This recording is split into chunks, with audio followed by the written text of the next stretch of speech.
completed this chapter. Few important things were left to be discussed, and question answer is left to be discussed in this chapter. So that we'll be doing, and then after this, we'll be beginning with a new chapter if time permits. Okay. So in the previous class, we did learn about pressure, and particularly we learned about pressure in the liquids and in the gases.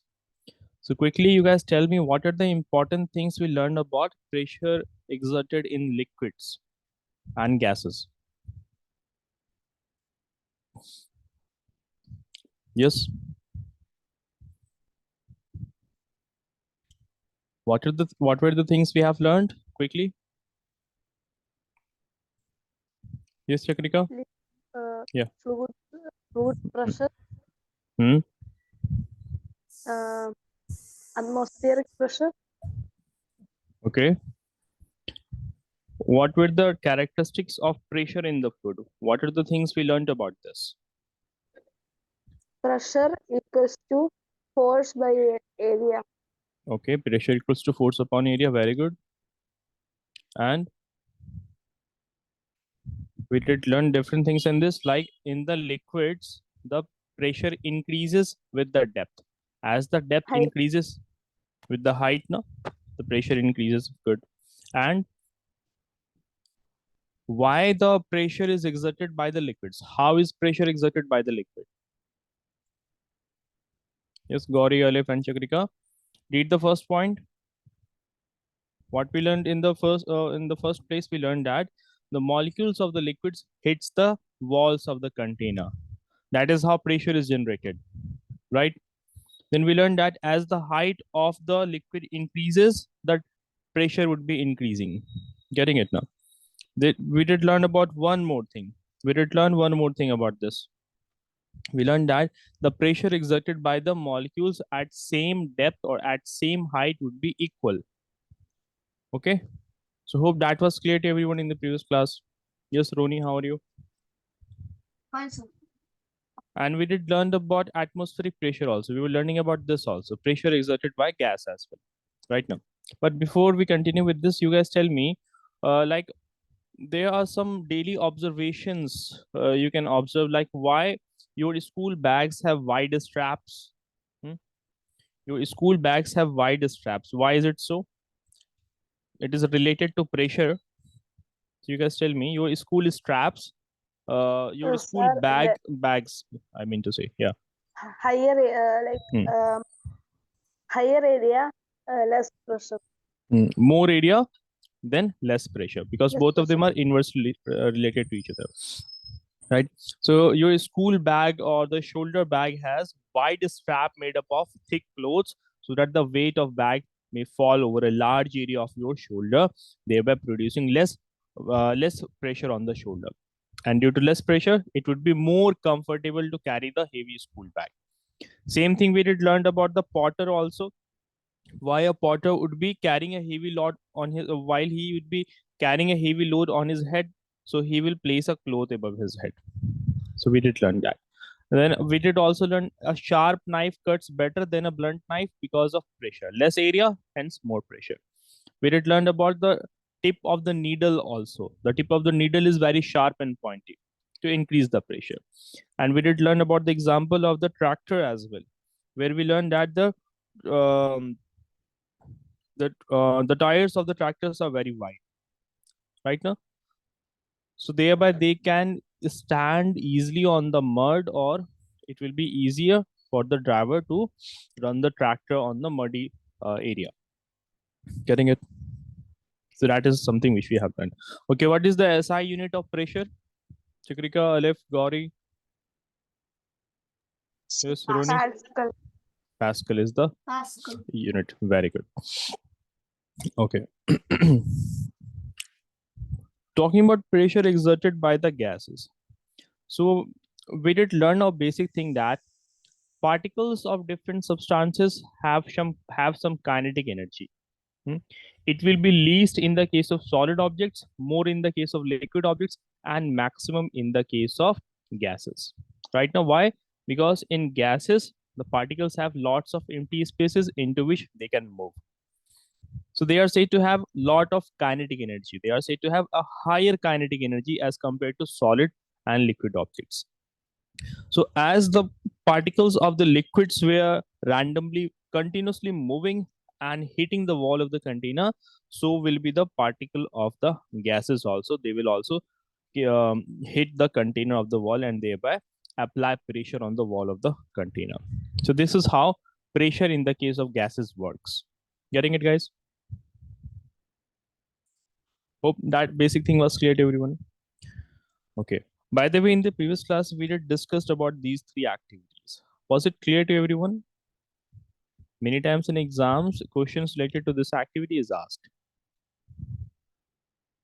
These were the activities to demonstrate several things. Like this particular activity, it was to demonstrate that liquids exerts pressure on the bottom of its container. Liquid exerts pressure on its bottom. More pressure is observed on the bottom. Or we can say that as the amount of water or the height, more specifically, the height of the water increases, so thereby the pressure increases and more pressure is observed at the bottom. Getting it, guys? There was this another activity also which we learned about. This activity was to demonstrate that a liquid exerts pressure on the walls of its container or side of its container. So what we did, we took a small plastic ball, right? And we had fixed a glass tube a little above the bottom of this plastic bottle. You can see a glass tube has been fitted over here, a little above the bottom of the glass of the water bottle. All right, Gauri, right? Yes, sir. And and we have to seal this also. Like as we fix this glass tube into this bottle, here it has to be sealed also. I mean to say, so that the water does not leak out of it. Okay, so you have made a hole. You have put a glass tube slightly over here right now, and then as you pour water into it, you will see the balloon inflates. So why does balloon inflates? Because as the water fills into the balloon, the water would be applying pressure. So this will basically demonstrate that the molecules of the liquid would be applying pressure on the container or into whatever object it is kept into, right? And there was this third activity. So this third activity was to demonstrate that liquids exerts equal pressure at the same depth. As you can look at the flow of the water from different holes, the jet of water is coming out at equal rate, at equal pressure. Getting it now, everyone? So those Yes, three sir. activities were very important. Okay. Now we were learning about pressure exerted by gas. So we see there are different kind of substances, different gases like hydrogen, helium, oxygen or nitrogen and carbon dioxide. All of them are gases, and all the gases would be exerting pressure on the wall of their containers, right? And though the pressure exerted by all the gases, pressure would be exerted by all the gases, but since we see that air is the most common gas, therefore we will discuss the pressure exerted by the air in detail, not about specifically any substance like hydrogen, helium or oxygen or carbon dioxide. So we are discussing about air in general. So air would be exerting pressure in all the directions. What is the first property? Air exerts pressure equally in all directions. So air exerts pressure equally in all direction. That is one thing. Okay. So let us discuss about this thing.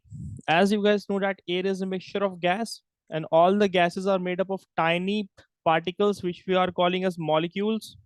Isn't it? Chakrika, Aleph, Yes, sir.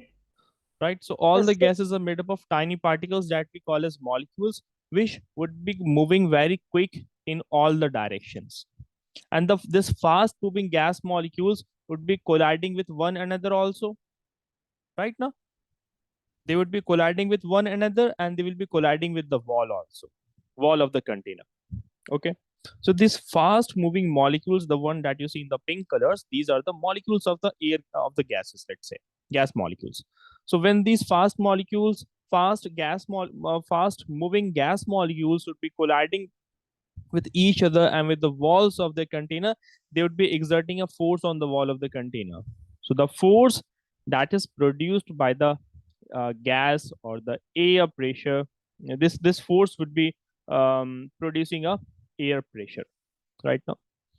So we can say that air pressure arises due to the continuous collision of the tiny molecules of the gas present in the air with the wall of the container. What did I just said? I said that air pressure arises due to the constant collision. Collision, you guys understand now? What does collision mean? When two things strike against each other, right? So air pressure arises due to constant collision of the tiny molecules of the gases of the gases of the gases present in air present in air with the wall of the container with the wall of the container. So hope this basic concept is clear to everyone, right? So in whatever container we keep it, the molecules of the gases would be colliding with the wall of the container, right? This container could be a empty bottle, it could be a balloon, it could be a this cardboard like this, it could be anything. Whatever into whichever object you keep the air. Now you guys tell me, if a certain mass of air is compressed into a small volume, say let's say using a pump. You guys understand now what is a pump? Huh? So say Yes. that if air is compressed into a very small volume, then the number of collisions of air molecules in per unit area will increase or decrease. Can you You guys, repeat, sir?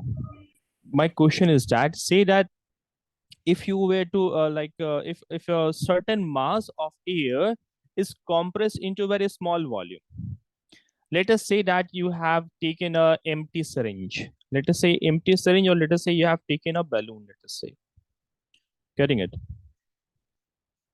let us say you have taken a balloon or inflated balloon.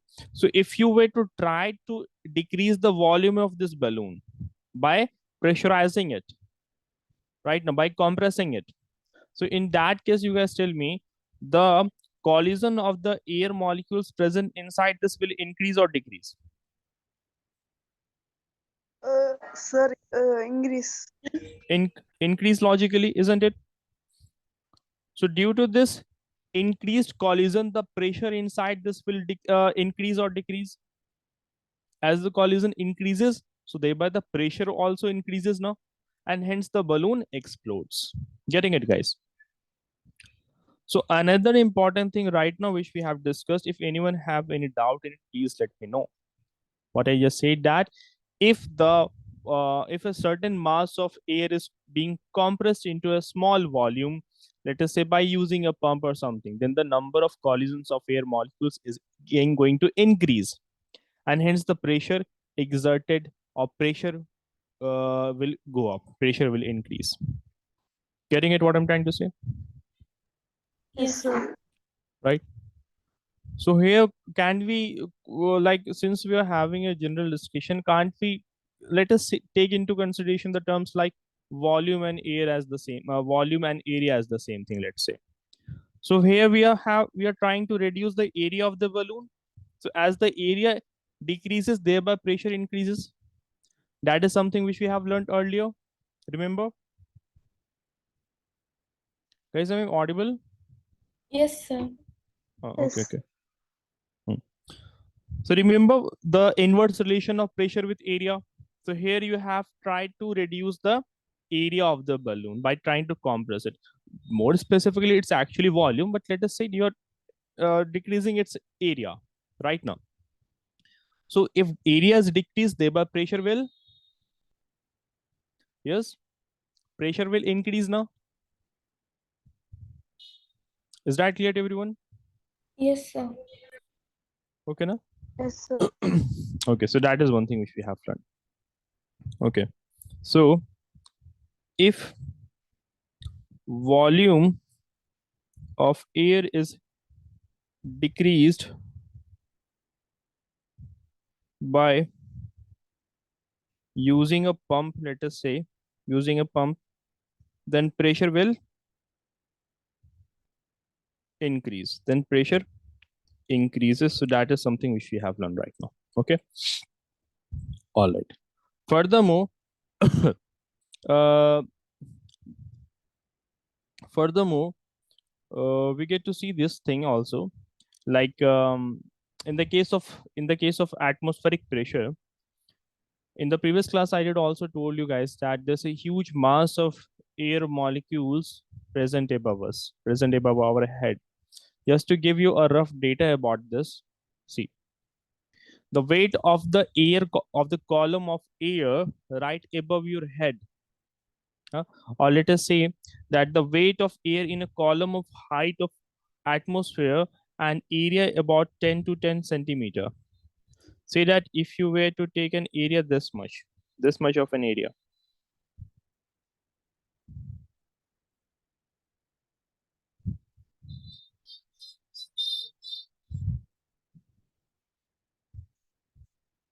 say if I were to take this much of area and the dimensions are 10, 10 and 10 centimeter. Okay, getting it what I'm trying to say? If you were to take this much of area, right?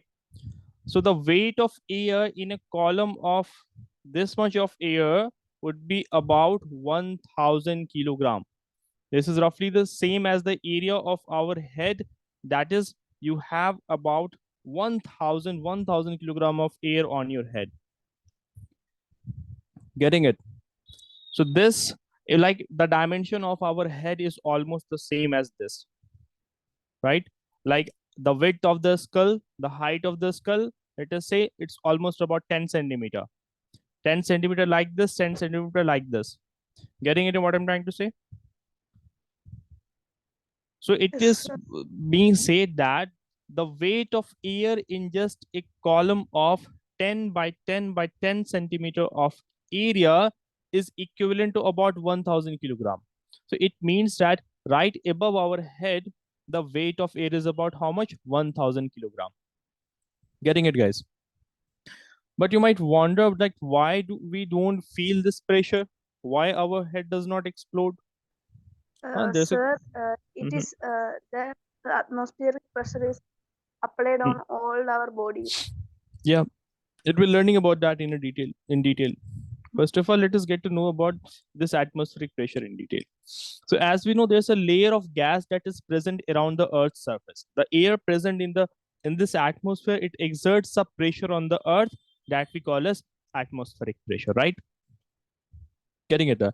Air pressure, it's basically air pressure, the same thing, but here more specifically we are calling it as atmospheric pressure because we are taking whole of air, whole all the layers of atmosphere is being taken into consideration here. So a layer of gas is present around the surface of the earth, right now. We know there are different layers of atmosphere. Troposphere is there, stratosphere, mesosphere is there, thermosphere, exosphere, and the outermost layer, that is ionosphere, is there, right? So all these air molecules that is present above us exerts a pressure on the earth that we call as atmospheric pressure. Now the value of this atmospheric pressure at the sea level is about how much? 10 lakh 1325 pascal, right? About 10 lakh 1325 pascal. So that is the magnitude of atmospheric pressure at the sea level. And the atmospheric pressure keeps on increasing as we move towards the Earth's surface. Meaning that, say for example, if you happen to be on Mount Everest, so there the atmospheric pressure will be less. But if you are close to Earth's surface, you happen to be on ground only, close to the Earth's surface. So thereby you will be experiencing more atmospheric pressure. So as you go higher up, as you let us say as you climb on, on some mountain, so thereby the pressure decreases. You can think about it logically also. Huh? Remember, as in the case of fluids, as in the case of liquids, particularly what we learned that with Sir, depth, yes, I have a question. yeah, If a person climb a mountain, uh-huh. uh, why would that person nose bleed? It is because of the same reason. The reason thing is that as a matter of fact, we are going to discuss that. But since you have posed that question, see what happens. Many times, what will happen, like when you go to a higher altitude, when you happen to travel some mountain, hmm, so there, what happens? The amount of air molecules decreases. The concentration of air is very less, and the atmosphere pressure is very less. But as compared to the atmospheric pressure, the pressure inside your body is low. So there's a difference of pressure inside your body and in your surrounding. So this, due to this difference, the blood comes out of the nose. Getting it now? Yes, sir. That is the reason. Okay. Furthermore, this point should be clear to everyone. The atmospheric pressure keeps on increasing as we move towards the Earth's surface. Like, look at this diagram over here. Like, on the bottom part of this column of air, the atmospheric pressure will be much more. Why is it so? Let me tell you. See, if you were to talk about the bottom layers of the atmosphere, there are more number of gases, more number of dust particles, more number of air molecules in the bottom layers of the atmosphere. So in the troposphere, the number of air molecules is more. Try to understand this. Let us say I am drawing 1 minute. Let us say that these are the air molecules, concentration of air molecules. And let us say this is the troposphere, the very first layer of the atmosphere. So here you see that there's a high concentration of molecules, air molecules. As you go up, as you go higher up, the concentration of molecules will decrease. It will decrease. So another important thing is that in an area where the molecules are much more in number, the concentration of molecules are more. So in that area, the pressure will be more. Getting it? Because more particles, more collision, hence more pressure generated. Are you guys able to relate with this concept or not? Yes, sir. See, more molecules, sorry about that. More molecules mean more collision, isn't it? And more collision, thereby it means that pressure is more. And you can think of it in the opposite order also. Less molecules, less collision, less pressure. So as you go down, as we come towards the surface of the earth, the concentration of air molecules, the concentration of dust particles and gases increases. Hence what we observe, pressure increases. Just come back in a second. Okay. Pressure increases as we go down towards the surface of the earth. So this is really a very important point. So while you would be asked about defining atmosphere, make sure that you define all these things and write down all these important points, and if possible, draw this diagram also. And in this diagram, it's a very good representation of showing atmospheric pressure, where a column of air has been taken, and this air molecules are applying a force on a given unit area. So that is what pressure is now. What we have learned about pressure: force acting upon a unit area. Force upon unit area. So the air molecules would be applying a force on a given unit area. So that is what a pressure is, and that is what atmospheric pressure is. Yeah, Shakrika. And you can think of this also like Why? Like how the air molecules are applying a pressure? I mean to say how they are applying a force. They are applying a force because of their weight. The weight of the air in this column applies a force on this right now. Just like you guys are also applying a force on the earth because of your weight. If you were to have no weight, if we were to have no weight, zero mass, zero weight, then we won't be applying any force on the earth. So the air molecules will also have some force or some mass now, some weight. Air molecules will also have some weight, and it is because of their. Yeah, I will share this file with everyone. Okay, now. So it is because of the force. It is because of the weight of the air molecules. It will be applying a force on this giving unit area, and that will be called as pressure. So hope that is clear to everyone. And to give you a rough idea, this is the amount of pressure. This is the amount of the weight of air above our head. But the thing is that the amount of atmospheric pressure upon is quite large due to the large surface area of the atmosphere around the earth, but we do not experience its any of its effect. Why is it so? Huh? Like first of all, before we discuss it further, like anyone, you guys tell me what is the thickness of the atmosphere? Yes. How wide is our atmosphere?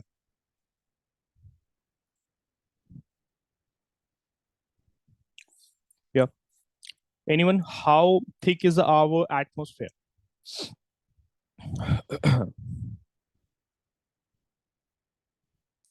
No one? Chakrika, Alif, Gauri, Roni? Yeah. Yes, sir. How thick is our atmosphere? What is the width of the atmosphere? Hmm? A very general question. Generally, if you were to look at the thickness of the atmosphere, it will be varying at different places. But generally, we say that it is somewhere around 10,000 kilometer. We say that between about 90 kilometer to I would say 90 to 10,000 kilometer, somewhere around that. Right now, our atmosphere that is made up of different layers like troposphere, stratosphere, mesosphere, thermosphere, and exosphere, and then ionosphere. It is roughly around I would say 9,000 to 10,000 kilometer. Getting it in miles, you can count take that to be about 6,000 miles. I would say around 6,000 miles. Right now, so you see that there's such a huge mass of air above our head, but still we don't get to feel it. Still we don't get to feel it. The reason being that our body also exerts an external force. It is because of various metabolic activities going on in our body, and it is because of the pressure exerted by the flow of the blood. A pressure is generated inside our body. Right now, there are different fluids apart from blood. There are other fluids also in our body that exerts pressure inside the body. So hence, our body is able to easily obtain a balance with the atmospheric pressure. So a balance is maintained. That's why we don't we are not crushed due to the atmospheric pressure. But however, sometimes at higher altitudes where the atmospheric pressure is low as compared to that at the Earth's surface, nose bleeding occurs. Right now, as Alif was asking this question. So have a look at this diagram over here. Here you can see this person at the top of the mountain. So look over here, the air molecules. The air molecules are very few in number, right? Gauri, Roni, Khadija. Yes.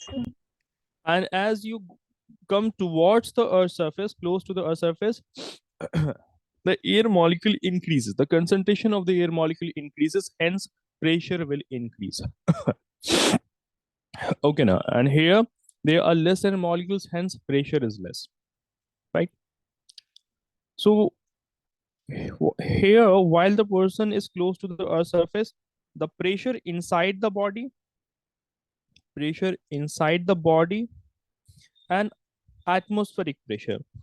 Both of them are balanced or not? No, sir. No. When the person is close to the Earth's surface, at that time, the pressure inside the body of this person, due to different kind of fluids, like due to the flow of blood and other metabolic activities, a pressure is generated that balances the atmospheric pressure. So pressure is balanced, no? Right, Chakrika? Yes. Pressure is balanced, hence we don't get to feel any effect. But as we go higher up in the mountains, so thereby pressure inside your body is more. Like, not more, I would say pressure inside the body is more than atmospheric pressure, because atmospheric pressure decreases over here. It decreases while it remains same. So it remains same, but the atmospheric pressure is decreasing now. So hence it will be more than the atmospheric pressure. That's why the blood comes out of the nose. Is that concept clear to everyone? Yes, sir. Right? Okay. So hope you guys are getting that thing. Okay.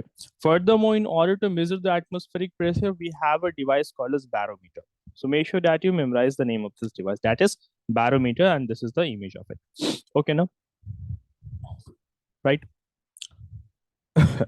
Furthermore, there's another thing which you need to learn about the magnitude of atmospheric pressure also. Moments ago, we have discussed few basic things about it. So talking about magnitude of atmospheric pressure. So first of all, it will be measured using this instrument, that is barometer, right now? Okay. Furthermore, if someone were to ask you where on Earth the atmospheric pressure will be maximum, so on the surface of the Earth, the atmospheric pressure will be maximum at the sea level. Where it will be maximum? Sea level. Atmospheric pressure is maximum at sea level. So the question is, why it will be maximum at sea level? Huh? So the reason behind this is that the column of air above us will be tallest at the sea level. This column of air that you see above us, no, this will be tallest at the sea level. Getting it, guys? You all understand about sea level, no? Huh? What is sea level? Yes, sir. Everyone gets this thing, no? Right? Yes, sir. Okay, if anyone has doubt in this terminology, then it will be kind of a little bit difficult to understand. So if you haven't understood it, please let me know. Basically, sea level, it's kind of a base level from where the measurement of different geographical features on Earth is measured. Getting it? So it's the base level for measuring the elevation or measuring the depth of different features on Earth. Like if you have to measure the height of the Mount Everest. By the way, what's the height of Mount Everest? Anyone? By the way, all of you have turned your cameras off in the class. Turn your cameras on, everyone. Yeah, everyone, turn your cameras on in the class. See, it's 8,848 meter. Okay. Anyways, so you would have wondered about this. From what base level this measurement was taken? So this measurement of the Mount Everest or any features on Earth, it is taken from a base level that is called a sea level. Getting it? So the question is that why at the Earth's surface, close to the Earth's surface, I mean to say where the magnitude of atmospheric pressure is maximum, so it will be maximum at sea level, because that's the base level for taking measurement of height or depth. Is that clear to everyone? Yes. Yes, sir. Okay.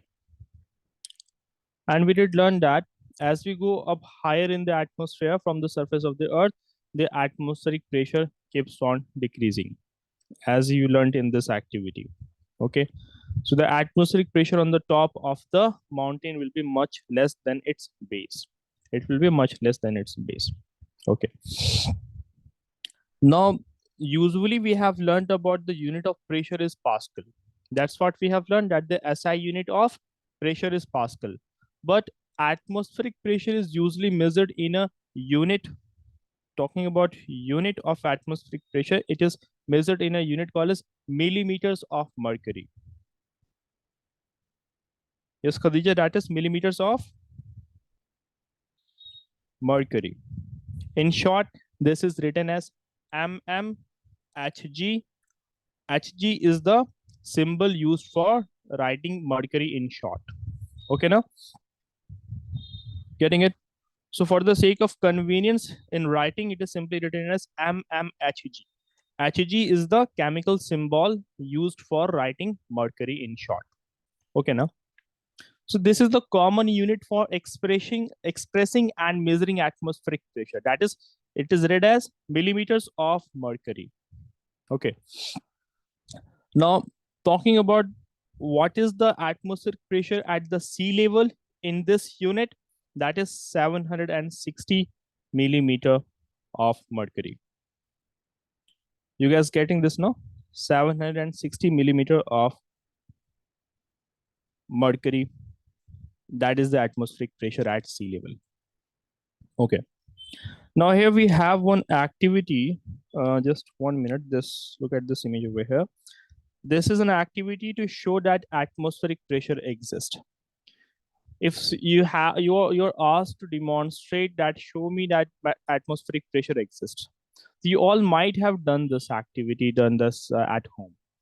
So here in this activity, what you're basically trying to do, trying to demonstrate that atmospheric pressure exists. So what we have done, we have taken this glass tumbler that is filled with water, right?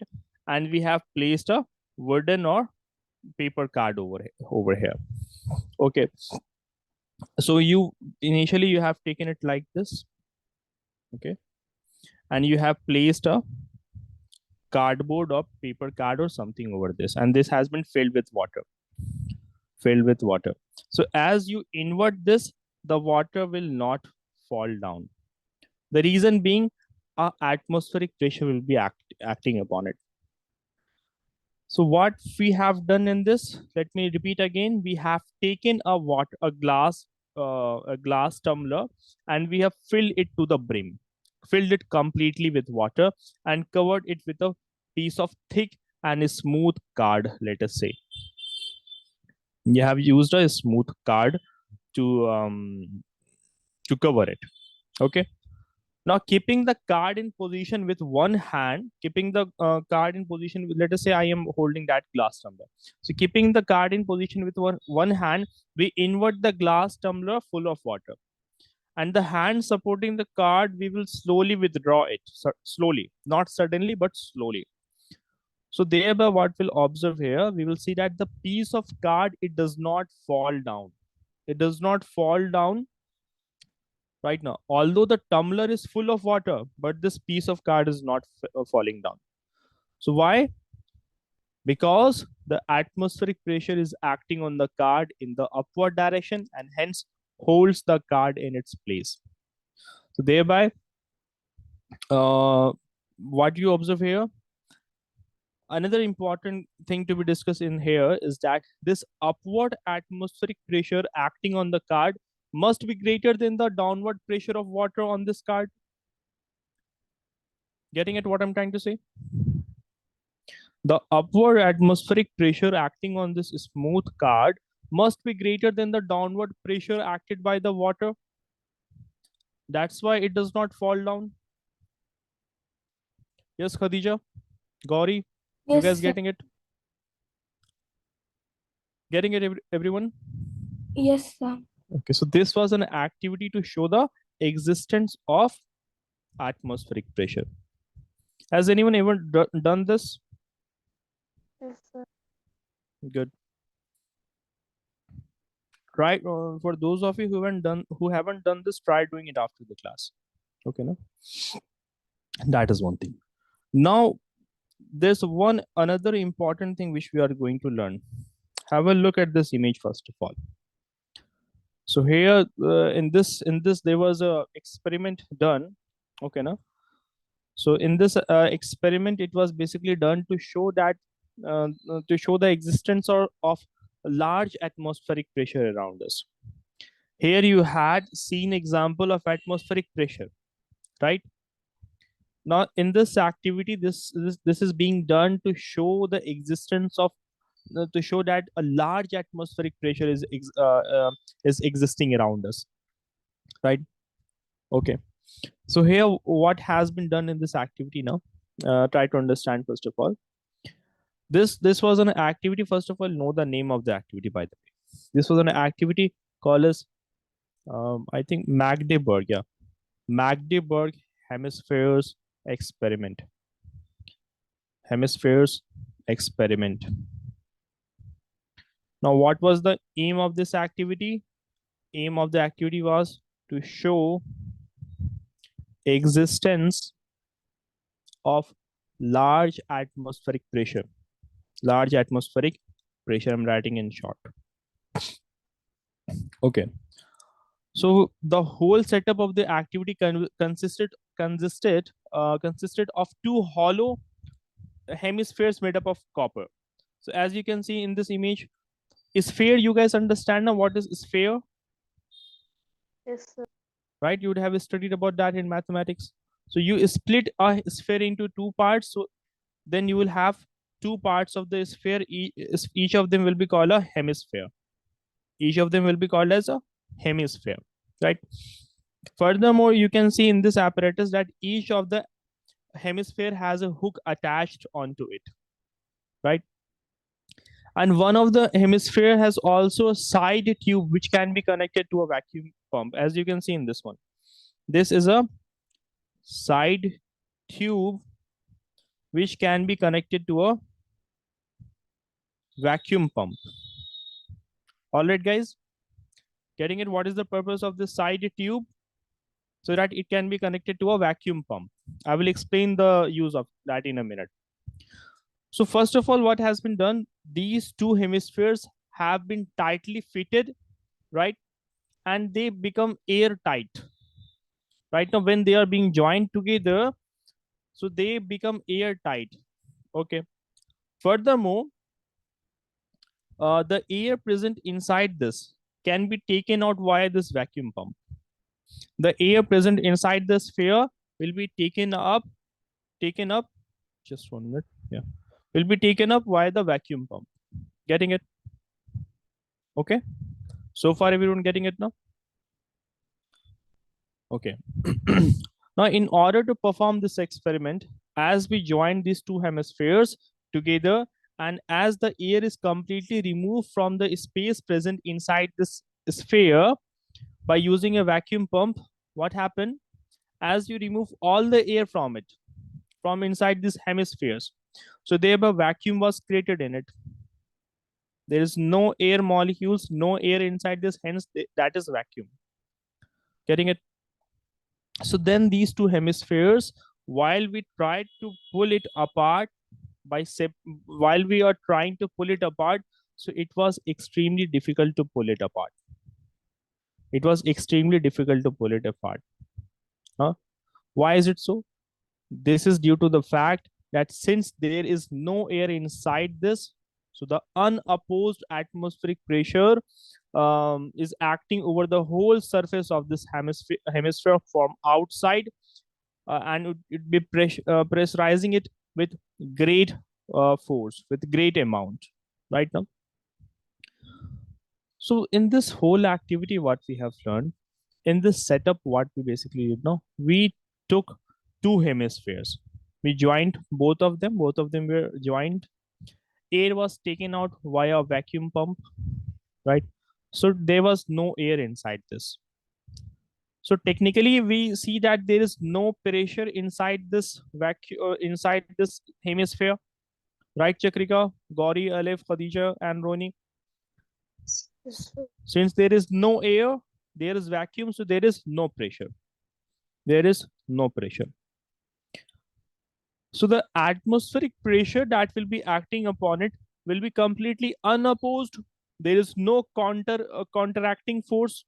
There is no counteracting force on the atmospheric pressure. Getting it now? So it is almost impossible, or it is very difficult to separate this right now. So the effect of atmospheric pressure on the evacuated hemisphere is not overcome even by the force of 8 pairs of horses pulling in opposite direction. Here in this, only 2 pairs of horses have been shown, while when the activity was, this experiment was performed right now by Magdeburg. So he took 8 pairs of horses. 8 pairs of horses right now. So 8 horses on each side were used to pull it apart, but still they failed to do so. Getting it now? So does it not prove that air pressure is really very high? Huh? So this basically prove existence of large atmospheric pressure. So is this activity clear to everyone? Yes, Yes.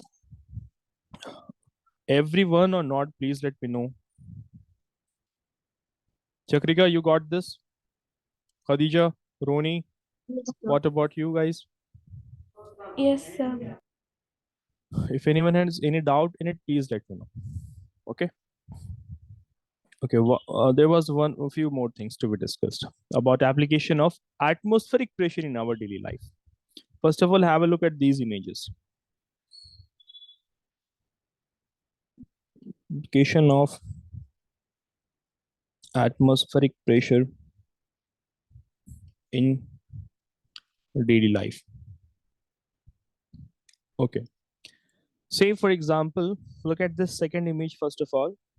So, see, like we have got so many simple devices in our everyday life. We should be working on the existence of atmospheric pressure. Like, for example, the use of a drinking straw, the use of a drinking straw, or use of a syringe, the syringe that is used by a doctor, the syringe that is used by a doctor, hmm, or a dropper, or like a rubber sucker. All of them are working on the existence of vacuum pressure of the on the existence of atmospheric pressure. So like you have to drink this drinking straw. In this case, the drinking straw, that is a very thin pipe which we use to drink soft drinks, different things. So the drinking straw works on the existence of atmospheric pressure. How is it so? It can be explained in this manner. Let's see that the lower end of the drinking straw is dipped in the water. Let us say here you have soft drink, for example. It is being dipped in the soft drink. So when we suck at the upper end of the straw with our mouth, so the pressure of air inside the straw and in our mouth is reduced.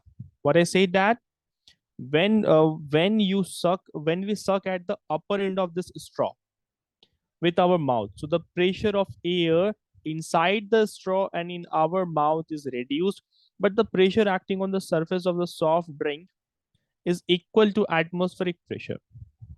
The pressure acting on the pressure acting, I mean to say the pressure of this thing, the pressure acting on the surface of the soft drink is equal to the atmospheric pressure. So the greater atmospheric pressure acting on the surface of the soft drink pushes the soft drink up the straw into our mouth. So basically what is happening as you are sucking from this drinking straw, so the pressure inside our mouth and inside this straw, it is reduced. It is reduced. While at the other end of this straw, atmospheric pressure would be exerting. So atmospheric pressure is acting over here. So which will be more? There is more atmospheric pressure, and here there is less atmospheric pressure. So due to the difference in the pressure in our mouth and in the straw and in the soft drink, the soft drink moves into this straw. So there's a difference created in the pressure, and because of that difference, the soft drink via the drinking straw will move into our mouth. Getting it, guys? Is this clear to everyone? Yes, sir. Well, if you got it, Chakrika, Khadija. So let me quickly sum it up. What we did here, the lower end of the drinking straw as it is dipped in the soft drink. Okay. So when we suck the upper end of the straw with our mouth, so the pressure of air inside the straw and inside our mouth, it is reduced, right? But the pressure acting on the soft drink, on the soft drink, okay, no? So it is more, it is due to the atmospheric pressure, right? So the greater atmospheric pressure acting on the soft drink pushes the soft drink up the straw in our mouth. Okay, now also you can see over here from where the atmospheric pressure is acting, by the way. Over here, actually. The atmospheric pressure is acting over here. Getting it? So this will be more as compared to the pressure inside our mouth and the straw, and hence soft drink moves into our mouth. Then we have the example of syringe also. We have the example of this working of this water pump, hand pump as well. Hmm. So here also you can see in this diagram, like look over here. That is the setup of a hand pump. Hmm. So like in the first situation, like there are different valves in it. This valve is closed while valve B is open. So water is sucked into the lower part of the chamber. So as you are pulling it in the upward direction, so thereby water is being sucked into the lower chamber. In the second setup, as you lower down the handle of the hand pump, so in that case, what happens? Water is transferred into the upper part of the chamber. And in the third case, as you again bring it upwards, so thereby water is then again lowered. Water is sucked into the lower part of the chamber. Getting it? So here also it is because of the atmospheric pressure that it works. Okay. Or if you were to talk about the vacuum cleaner, so vacuum cleaner also works in the same manner. Okay, no? So vacuum cleaner also works on the principle of atmospheric pressure. Basically, it will also work due to the difference in pressure, right? So how it basically works, let us try to understand this one also. You see, in a vacuum cleaner, air is continuously sucked out from inside. In a vacuum cleaner, air is continuously being sucked out from inside using some electrical energy. Using some electrical energy, it is continuously being sucked out. So this creates a vacuum inside. What happens? A vacuum is created inside this vacuum cleaner. So air from outside at atmospheric pressure is then sucked in along with the light dust particles. Let me explain this once again, what is happening over here. The air inside the vacuum cleaner, it is being continuously sucked out. So if air present over here, let me highlight this this part. So as you can see over here, there's a air being completely sucked out. Okay. So as air will be sucked out, a vacuum will be created here now. A vacuum is created, right? So if there is vacuum or here partial vacuum is created, basically not 100% of vacuum. So thereby pressure will be low. The pressure will be low, right? And in comparison to this, the pressure outside the vacuum cleaner will be more because of atmospheric pressure. The pressure will be higher now. The pressure outside the vacuum cleaner will be higher because of atmospheric pressure. Inside, there is vacuum, hence low pressure. So there is low pressure and outside there is high pressure. So due to the pressure difference, air will be sucked in and along with air, dust particle will also be sucked in. So that is how vacuum cleaner works. Is that clear to everyone?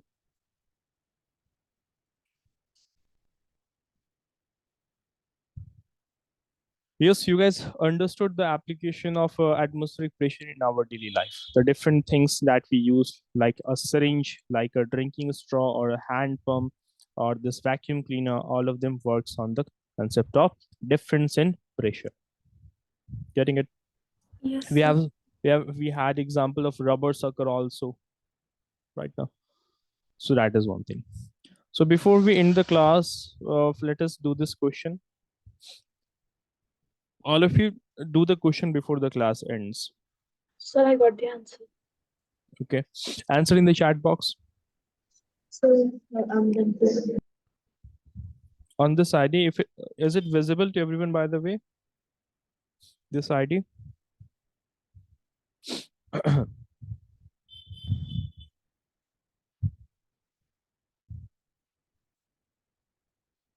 Hmm. Khadija, very good. That is correct.